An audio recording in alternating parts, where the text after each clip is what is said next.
What's up, my beautiful people? This is your host, Anthony Mitchell. And if you're hearing my voice, that means that we are in line for another episode of the End Zone Club, where, as always, we have conversations that are designed to push us from walking in potential to fulfilling our purpose. And today, I wanted to take a different format and share several stories in short story form. But before we get to that, I want to encourage you guys to like, rate, share, subscribe this podcast. I am also beseeching thee, my tender brethren, to reach in your pockets and donate simply $1 today by means of whatever means you can do it. Support this podcast and help us to continue to reach our mission, which has extended far beyond the Americas into all countries in the land.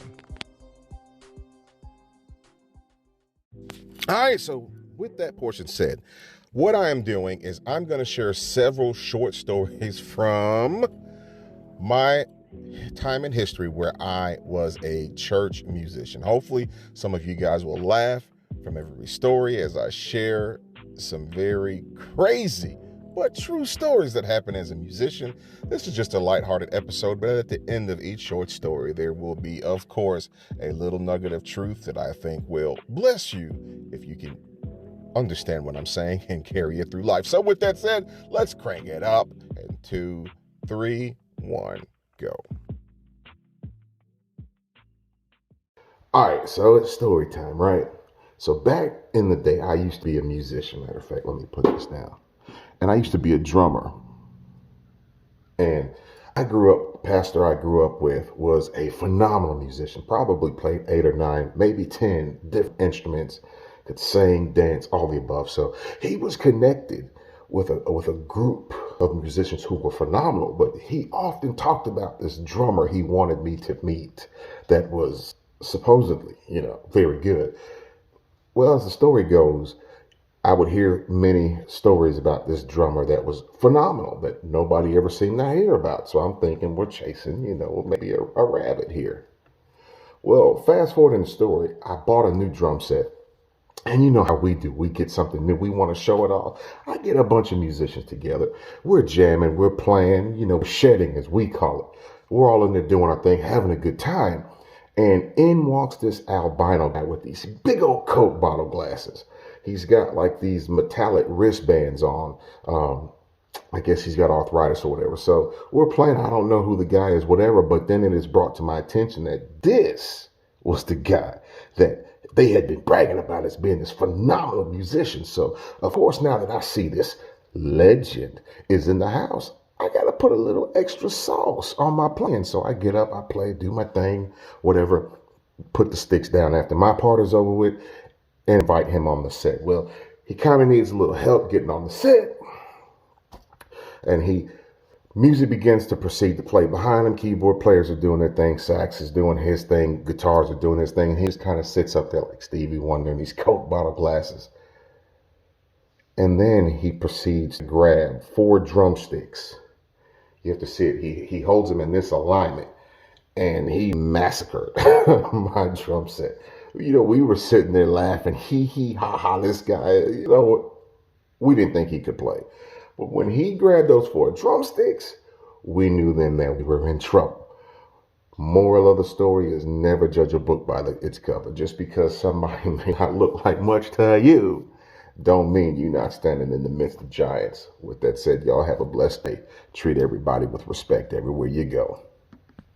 All right, so I'm going to dig in this vault of old musician stories one more time and give you guys just a little something that I think you can get a little value from. But back in the days when I used to be a musician in the black church, our band, our choir, we got called to go to a revival. If you've never been to a revival, especially when I was growing up, revivals were experiences that were sometimes like week-long events where you would have a speaker, Monday night being always the worst, and then by Friday night it was the best because by then all the ice had been broken, people were showing up, the preacher had now found his footing, he was doing the best preaching of his life, and a lot of times it ended with some of the best food. So with that being said, I had to get that out the way for those of you who didn't grow up like I did. Last night of the revival, we're called in to go to a church to play, to kind of help out, to support. So we go to play, and the church is basically an old shotgun size house. It's very small. Get in there, the floor on the place was like very thinly veiled floor, and it was a weird situation. Again, it's one of those environments you go into if you listen to my last story and you're thinking, I might sit this one out. But we got there, it's about my time to play, and I realized there were no drumsticks in the house, and I brought no drumsticks. So, man, we ran behind the building, broke some limbs off of a tree, basically took a rock for each one of the limbs I broke off and tied it with electrical tape and played that night. And made my own drumsticks. Crazy but true story. And everybody laughed the whole time because I'm basically up there playing with tree barks, and I don't know what was going on, but apparently they really loved what we were doing. And as I'm playing, my sticks break. So I've got like a little nub of a stick left to play with. And in the black church, the drummer is the pocket. He's the heartbeat. So if the beat is off, if it's missing, if it's lacking, it affects the whole body. Just service will die. So man, I did not lose my position. Kept playing. And man, we probably played about 45 minutes with broken tree bark sticks. Played so hard that night that the floor gave in. And underneath the floor that the drum set was setting on was a dirt floor underneath. Man, I wish I could make these stories up, but we can't. But it's a true story. And to this day, we still laugh about that, because the moral of the story is whatever circumstances come your way as a musician or even in life, sometimes you have to improvise. Meaning, sometimes plan A doesn't work, sometimes it's plan B, but when it falls on whatever improvisation. So whenever you are forced to improvise, can you adapt on the fly and still give your best effort regardless of the circumstances, situation, or whatever? Because yes, when you have a job to do, people are looking up to you to do it, and there you go.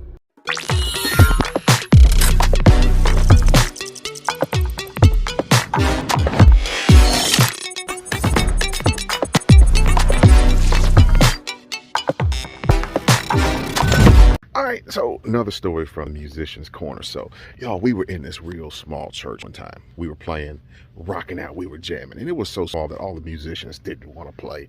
I mean, it was more of a labor love than it was a money grab, right? We weren't getting paid anything. So anyway, our saxophone player decided he didn't want to play. He was going to sit on the front row and just enjoy our gift. Matter of fact, this church was so small, we couldn't even fit a drum set. I kind of had to set up the small bongo kit and use that for the rhythmic section. So man, we're up there jamming, we're having a good time, and in walks this older gentleman who was of another persuasion. Now you got to catch me because I'm not trying up there jamming, having a good time. I noticed this guy, he's enjoying us, he's smiling, he's bobbing his head off beat, and he's having a good time. But I noticed as he's jamming out with us and bobbing his head off beat, he goes to his car and he comes back with a guitar case. Well, as he opens the guitar case up, he reaches in and he pulls out a saxophone. Now, mind you, I'm a real goofy musician. I'm going to find anything to laugh at. And if a guy's pulling a saxophone out of a guitar case, this is guys. He pulls his guitar case open and pulls out the saxophone. He puts it together, begins to play a few off-key notes. So as he's playing, he pushes his ear like that. He listens for a split second. And man, I don't know what happened next. That man played melodies from heaven, and instantly, what we thought was a joke, this guy instantly went to like Grover Washington, Winston Marsalis, John Coltrane. He was on that level. You know, like when a musician is very good, because other musicians that are in the house, especially in the black church, we got this stank face. That's basically our way of recognizing, you know, something like this. All of the musicians looked at this saxophone player because his whole ability, we were gifted, but his whole ability just changed the whole trajectory of that service. And matter of fact, our saxophone player that was sitting on the front row, now he also is giving that musician that stank face that let him know, hey, we approve. Then he gets up and he goes and he gets his saxophone and kind of wants to battle the man because he was just that good.